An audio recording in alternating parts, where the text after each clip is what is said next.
Hi hello सांग मैंने आपको आ गोटे नुआ स्थान को मुझे पहुँचेदेवी जोटा कि आमाकुंड तीर्थ स्थान से पहुँचला आप देखिए एंजय करेंगे से जगटा के बढ़िया लगुच। यहाँ हूँ मालकानगिरी जिलार खैरपुट ब्लॉकर मात्र 4 किलोमीटर भितर को गले आप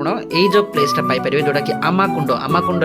शिव भगवान पूजा पाँच केमी वाटरफलटा आसूची से ऊपर पानी आसूची से तले भगवान अच्छा आपको संपूर्ण भाव में जो वीडियो मध्यम आपको देखिए तो ये वीडियोटा को स्किप न कर संपूर्ण भाव में देखूँ। शेष में आम पहुँच गलु जो आमाकुंड शैव तीर्थ स्थान को पहुँची जाइए से व्यू पॉइंट जोटा कि जो पॉइंट रे कि लोक मैंने आसे पिकनिक कर एंजय करती आम एठारे गाड़ी रखीदे आम तल को गलु।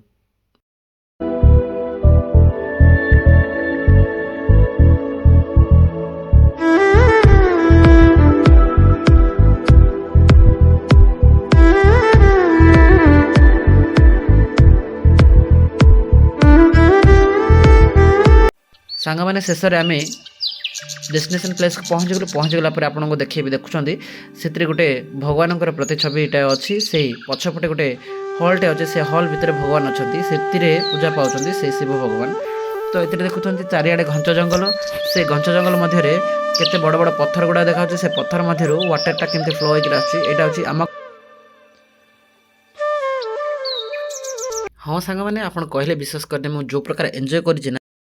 चलिए मुझे एंजय करदेली बहुत टे एक्साइटेड हो ओवर एक्साइटेड हो एक्साइटेड हो कौन कौन कही चलिए बढ़िया मजा लगे मुझे बहुत एंजय करें। थे आसिले आप भी एंजय करेंगे।